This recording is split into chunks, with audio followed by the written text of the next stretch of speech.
Oh, I didn't even do an intro for you. No, well, we're going to start the show.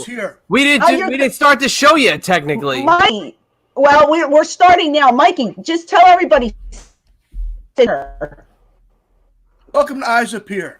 Not here. With your special, over here. Your special guest. Oh, over here. Over here. Yeah, they're over here, but you have to look over here. It's backwards. I have two cameras on this thing. I have this one, and the lights are broken. So I need to remember which one. Two cameras? You're 2 camera setup? I'm professional. You are a professional. How are you? It's been a hot minute since I've seen you. What's going on? Fuck how I am. How are you? Yeah, you know. Yeah. I'm living. That's I'm all here. that counts, right? Yeah. Did I show you the picture? Did I send you the picture? Did you love it? No. That was, no, thank you. It's funny. Every guy that I've showed that picture to is like cringy. And then the girls are like, oh, yeah, you know. And the guys are like, oh, my God, I can't look. It's so disgusting. It was pretty bad. I mean, for the listeners, it was pretty bad. I had to go, yeah. What the fuck is that? Like, okay. It was my stomach. I saw the doctor yesterday. I saw my doctor, and he just thinks it's going to take time. This will probably take twice as long to recover. Look at that. Oh, did you see that? I've been, Do you even give a shit about me? You're flexing while I'm telling you my doctor visit info. I can multitask. How dare you? I'm ready. Oh, okay. All right. So forget about me. I want to know about you. What are you up to? What are you? I love him. What are you up to? What's going on? I saw you. No, come on now. I saw you. When did I see you last? Where were we? Well, it should be scarred in your mind, so you should have an idea. I know. I should remember these things. I can't remember. We were at some convention. I know. Yeah. You were just as cheery as ever. No, it was down in Jersey. It was it was Jersey. Oh God, that was November, wasn't it? That was a while ago. Was it? No, maybe. Or was it for Moose? This is a riveting conversation for everyone to listen to. Oh, what the fuck? Yeah, it's when Shane was there. When he brought. Was it Monroe, New Jersey? Who the fuck trained him? Dominic. That's when he brought Dominic in. He was sitting at the end of the table. Yeah. Oh, that was a while ago. So what have you been working? What are you doing? No working. Working. I have one match coming up February 1st up for Excite Wrestling in Big. Oh my gosh, you're working. Once. Oh, are you excited about it? Not yet. I have spurts where I get like, woo! Mm-hmm. Then I give the treadmill, and after like an hour, I'm like, what the fuck was I thinking? Stupid fucking move. Do you think you're going over or what? What are your chances? I hope not. I love it. It's for the championship, so I hope not. Then you're gonna have to like go back every month and defend the belt. No, there'll be none of that. You're gonna be exhausted. I want to know. I don't know much about this, so I wanted to ask you: how did your school come about? And tell us, name drop. Tell us all the famous people that you've trained, because I always knew you had a school, but I never really knew like when it started. Yeah, well, who worked with you, stuff like that. People might not know this about you, so I'm not doing the school now. I know you're not doing it. Oh. I'm like a soccer club president, and I'm like helping with Girl Scouts. Listen, I just asked too much. No, this is where I get hot at you, because I just said, "What are you up to?" and you said nothing. And now. This is what people want to know. What are you doing these days? I talk about my kids and I went to the store. And they need to know what you're doing. We need to know. Today I woke up. My dog is sleeping over there. Mm-hmm. Yes. I'm off on Friday, so I just sit here. Oh, so no Girl Scouts today, soccer? No, we're preparing because there's a big cookie rally thing that the girls have tomorrow. So there's a lot of preparation for that my wife does. So I have to be available. If I was you, I would eat all the Samoas. There would be no Samoas left. They're not called Samoas. They're called Samoas. Caramel Delights now. Yeah. They changed that's how long I've eaten a cookie. But I would eat every box of those. They are the most delicious cookie I've ever eaten. It depends I think they have different bakeries. I think it depends what bakery it comes from. But I thought they changed it because Samoan is racist. Oh, is that what it is? I thought it was just the strongest cookie. Samoa. Wasn't it called a Samoa though, or something? Samoans or. Oh, they were so good. They're so good. I don't know how you do it because I would eat every friggin' box. But anyway, I have 180 boxes of Girl Scouts cookies sitting in my living room right now. How many kids do you have? Tell the people. There's like 30. 30? No, that are actually yours from your sperm. 5 children. Okay, that's wonderful. That's amazing. It was fun. Yeah, so you just want to sell these cookies? Are you a leader? No, my wife is the leader. And she's like a service unit manager, and I just go, yes, dear. Okay. I love it. More cookies? I'll be right up to Lowe's. Don't worry, I'll be right there. That's awesome. Do you sit outside with a gimmick table and sell your cookies and try to like sell autographs too? That's what I would do. It does bring that back because every time somebody walks out, you get like 3 or 4 girls going, "Would you like to buy some Girl Scout cookies?" And then a lot of they go, "Ah," and they go, "Thank you anyway." Oh, would you like to buy some Girl Scout cookies? Thank you anyway. Yeah, just put it on loop on a recording device, The people that piss me off are the rude people, right? Who just ignore them like they're annoying. And I was like, "Look, bitch, turn the fuck around. Say no, thank you." Because they're little kids. Yeah, they're little girls, 6, 9. Yeah. Young kids. So well, I think that's great. I love that you're. It's not my fault you're a fat fucker with diabetes. Oh my God! Buy a box of cookies. You're so loving and gentle. I love. I would never think that Mikey would be like this Girl Scout father. I have this reputation to uphold, so I love it. Myself like this. We're exposing you today. All right, let's get back to your school. What so what year did you start, and who worked with you training? 1999, 2000. So we were still working. Oh no, when did you leave us? End of 98. Okay. All right. So I didn't leave. I was just on vacation. That was a hell of a vacation you took. Yeah, $3,000 a week. Hey. I don't blame you one bit. Everybody that was says, the whole reason. Everybody always says, "Are you mad at all the guys who left?" I'm like, no, they were getting paid. They had to do what was best for their family. So why would I be mad? I missed everybody when they left, but I understood. My body was getting so bad. Yeah. That I needed $3,000 a week. I mean, come on. I was like, "What? Am I even going to think about this?" Mm-hmm. I did think about it. And you said yes right away. You didn't have to think more than a minute. It's like, sure, what do I sign? Yeah. I hear you. All right, so school. So 99, 2000, you want to open this wrestling school. And is it Long Island? Yes. Okay. And who did you pair up with for this? Paul Loria, Mike Norman to start. Okay. And then there were some personal issues. So I stopped that around 2001, 2002. And then started up with NYWC in 2003. And it's been with them since. So you had 2 schools. Yeah. Mm-hmm. Okay. And who came through your training facility that we would know? Jay Lethal, the old SATs, Amazing Red, Kurt Hawkins, Zack Ryder, Trent Beretta. That's awesome. You have a lot of Storm. He's in Japan. That Trinity bitch. Wow. Her. Okay. Who else? That's a good one. It's a lot of success. Alex Reynolds, Tony Nese, Stockade. So a bunch of people. Yeah. A lot of them got signed and went on to. Yeah, you're welcome, guys. Yeah. Well, I know Kurt and Zach always put you over. So a lot of people, still remember what you did for them. Not everyone, but it's nice. At this point, it is worse. The ones that are important. The ones that count are the ones that are still around. Yeah, I totally get it. So you stopped with the school just because it's just too much. There's just way too much. Your body. My body. It got to the point where I couldn't really. I could teach some chain. I could teach them some basic takedowns, and I could show them a hip toss maybe once. Mm-hmm.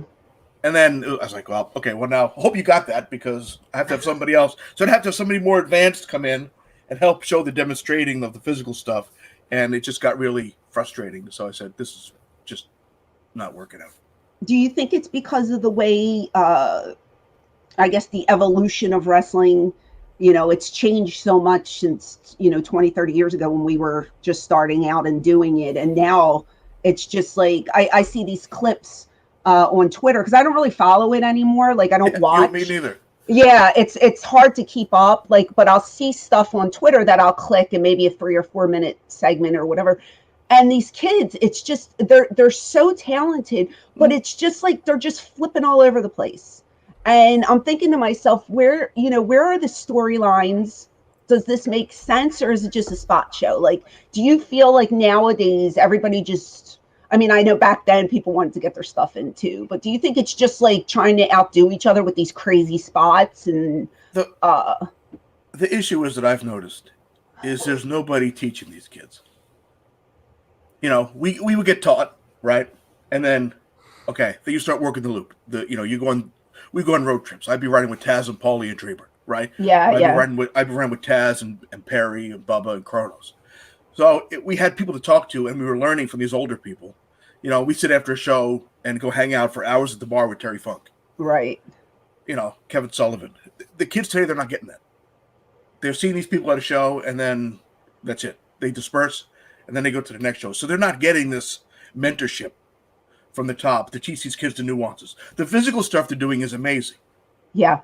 You know what I mean? But then nobody's teaching them how to kind of take some of the old stuff and mix it with the new stuff. It's just all kind of new stuff, or just kind of what they think they should be doing. Right. And it's just different. And it's not the kids' fault that they don't have these places to go. Unless you're working for WWE or AEW now, where they got Jericho and Dustin and them in there. Right. And Billy Gunn, Jerry's in there. Yes. But actually, it's going to take time for them to kind of groom these kids and kind of teach them. Yeah. So they'll be okay. But it's everybody else doing just this random stuff that they're getting just appearances here and there. And top guys or veterans are in for, one match, one night. And a lot of times they just leave. Like when I go, I don't have time to sit and hang out. Right. I don't go back to the bar. I'm driving home. Yeah, I understand that. It's different, and the kids just don't have a place to learn. Yeah, I agree with you. I know a lot of people might not know this, but you were like the head honcho of our ring crew. Yeah, yay. So you came out of the school. Were you you were trained prior though, right? Well, I was taught to work the left and say hello to people in the locker room. Okay, so it was an on the job type thing. Okay, so but you went with like the Chris Chetties and the Roadkills and all those guys. You were there. I helped train them. Yeah, you were there for that, and then you kind of handled the ring truck. Yeah. And had to break the ring down. Mikey did it all. Like I used to feel so bad because he was always so tired. The thing, even before that, when we were using Sonny Blaze's ring, when I literally first started, the ring was in the basement of the supermarket in Lindenhurst, which is a town in Long Island. And we'd have to go pick up the rental truck the night before. And then at like 3 a.m, I would take the train into Lindenhurst and then go lift this 20 by 20 ring out of the basement and then up through the store and everything else, load it into the truck, drive to the building, put the ring up. And the drive would be like 4 or 5 hours, depending. Yeah. In a rig truck, going to Jim Thorpe or out to wherever the hell it was 55 the whole way like this. Brutal. Yeah. Jeez. Yeah. So by time to do that, put the ring up, test the ring, do a couple spots in there just to make sure the ring was good, which is how I got noticed by Joey Styles and Paulie in the first place. But just doing that and then taking a break. And then when I started actually working, I was doing the Mikey thing and I was doing a Young Dragon thing. So I was working sometimes 6 times a night. 3 as myself and then 3 as a dragon under a hood. And then when the show was over, wait till everybody was gone, take the ring down, drive it back to New York, back to the Lindenhurst, back into the basement, and then return the truck. So I was looking at 30 hours with no sleep. Yeah. Yeah, I know, because I would get there, you'd already be there, everybody's putting the ring up. Then you're in there going over spots. Then, we have to get in the back. We have to work. Yep. Then you're breaking the ring down. Then I see you in the ring truck, and I'm just like, good Lord, like these guys, they're killing me. Like I know, I never had to do that hard labor, but I always felt bad for you and the boys because I was just like, damn, that's so unfair. The only one who never bitched about anything was Spike. He just gave zero fucks all the time. Yeah, you're right. I said, why can't I do that? And he would say, he goes, Taz and Perry make you be mean. That's why. Oh. I had to be such a fucking hard. And you know me, I don't give a fuck about anything. Yeah, but you were fun. Like, I hung out with you a bunch of times. And I'll tell you what, you're the first guy. I tell you this story all the time. Remember the one time we took a road trip, and I don't think it was for was it for ECW? I don't remember, but you, me, and some guy, you picked me up at my sister's house, and we took a road trip somewhere, the three of us. And that's the first time I ever listened to Ozzy Osbourne. And you've been blessed ever since. And I fell in love with it. Yeah. It was, Black Sabbath. We were listening to it the whole way. And I was like, I don't know if I want to listen to this crap. And then by the end of the trip, I was like, I love this guy. It was so awesome. Yeah. So every time I hear Ozzy, I think of you. But yeah. But you were, besides all the bullshit, we hung out, like, you were Taz and Perry, when I was in school, they used to make me literally miserable. Not I wasn't really miserable. Sometimes you are. Say, brother. Because you were tired. You need to be on these motherfuckers. You need to get these green kids. You need to fucking show them how it is and put them in their place and make you fucking miserable. I'm like, okay. So I'd fucking make people miserable. It was fucking, I hated it. I know. I think Danny hates me to this day because of the way I fucking had to treat him on Ring Crew. I don't think anybody hates you. I think it was just part of the deal. No, people knew. You had to get it from somewhere. It wasn't. You know me. I don't give a fuck. Like, I'm just like, whatever. Yeah. Yeah, that's what I'm saying. Like, we hung out so many times. Mikey saved me from, I think, alcohol poisoning one night. Oh my God. And I remember now that you refresh my memory. I don't remember where we were, but apparently we were at a bar somewhere. Where were we? It was in Philly somewhere. And was it Legends? It might at the Holiday Inn? It might have been. Ugh. I drank a lot. Yeah. Like, I wasn't, but I wasn't a partier. Like, I wasn't in that category. But this one night, I don't know what I drank. We must have been doing shots or something, but I got really, really drunk. Was it before the pay-per-view? Oh, good Lord. Was it? That's not good. I think it was right. Then I was nervous. That's probably why I did it. I don't know. It was around that time, though. Well, I just know, because I didn't remember this, and then Mikey's like, remember that time I held your hair? And I'm like, no. Oh, my God. I was like, we can go into detail, but I don't think we need to. How did you end up taking care of me? Nobody else wanted to. I was the least drunk.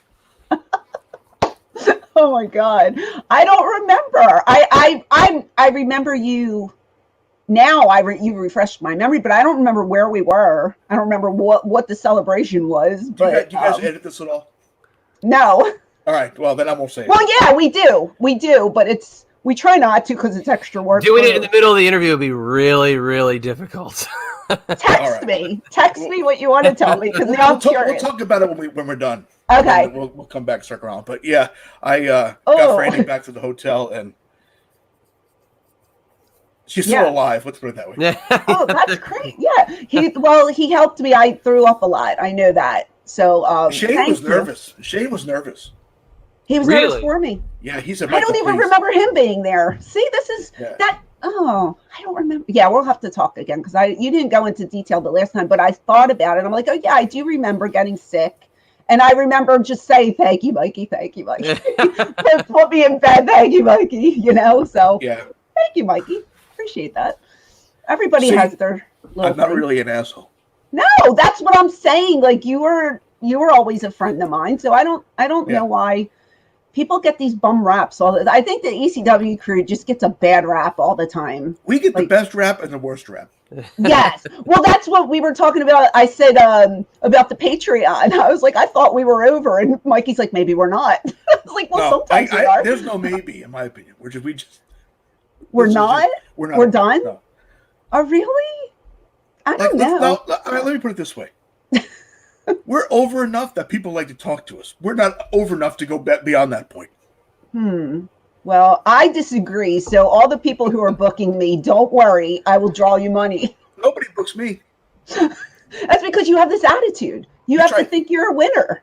If you think you're a loser, you're not going to draw. It's my theme song for years. He's just I know. I'm trying to switch that around. I'm trying to be your motivation. Well, are you with me in March? Are you booked for Bobby Fulton? No.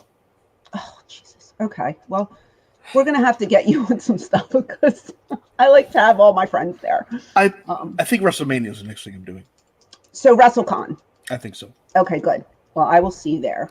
Yeah. And would you like to tell us briefly about your podcast and where people can find you? Well, I kind of have to. I hate doing it. I'm the worst at self-promotion ever. Okay, but let's so it's called Front Row Material. Okay. Why we have that name, I don't know. We'd have to ask Jerry because he's the one that came up with it. Did he? Okay. Good to know. All right. But yeah, it's our host, Mike Freeland. Okay. And Jerry Lynn and myself.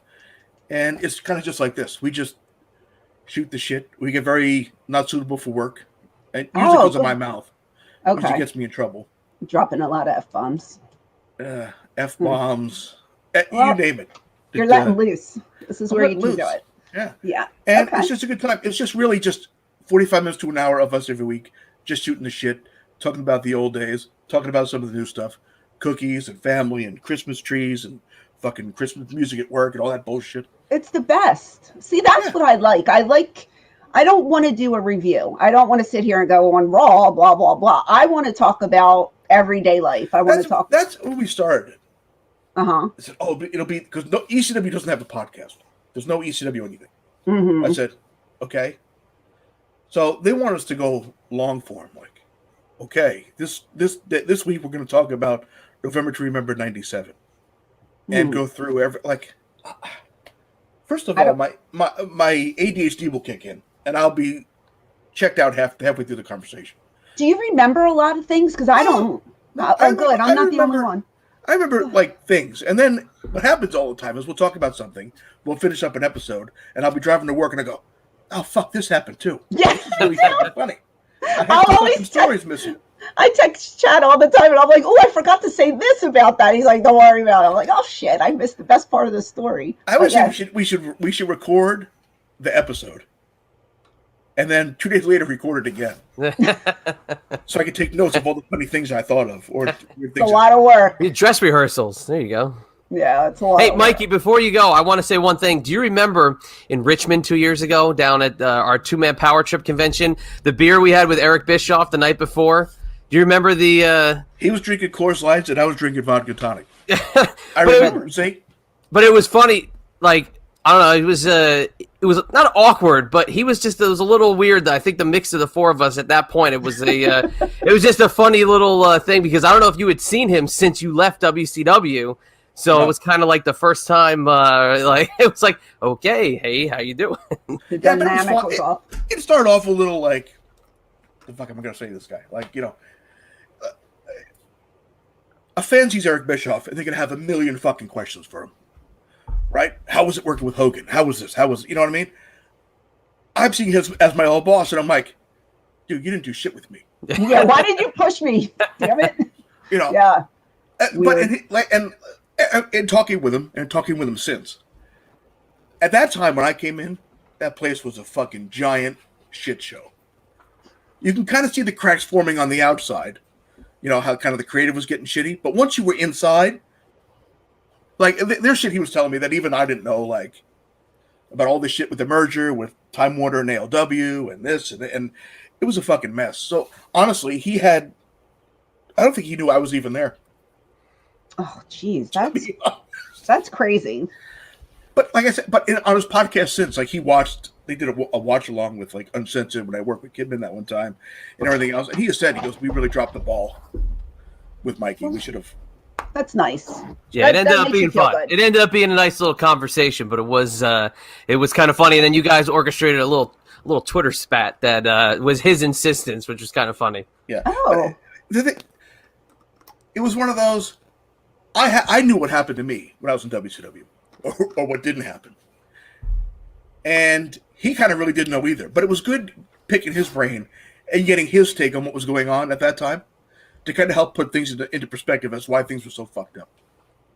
Wow. And there you go. As opposed to just what you hear from the internet. Right. Meltzer said this, or Wade Oh, Keller. we don't listen to Meltzer on Right. this. But that's the narrative. That's where everybody gets their course. narrative from. So it almost seems like what those people say is the gospel, whether it's right or not. Yeah. You know, Sick. so... Oh, Meltzer used to call you fucking stick girl. Called me the little green Mexican. Oh, Yeah. I hate him. And I don't hate many people, man. That's a whole nother show. I could go off for an hour on that, but I won't because, Patreon extra. I'm better than, we'll do that on Patreon. Yeah. But all right, so no appearances until Mania. WrestleCon will be your big comeback. So people Well, I'm can. doing that show for Excite Wrestling in Oh, that's right. When is that? February 1st. Okay. And So when I'm done tickets. with this, I have to get my fat ass on the treadmill. Okay. So I may not look aesthetically pleasing, but cardio-wise, I'll be good to go. Where?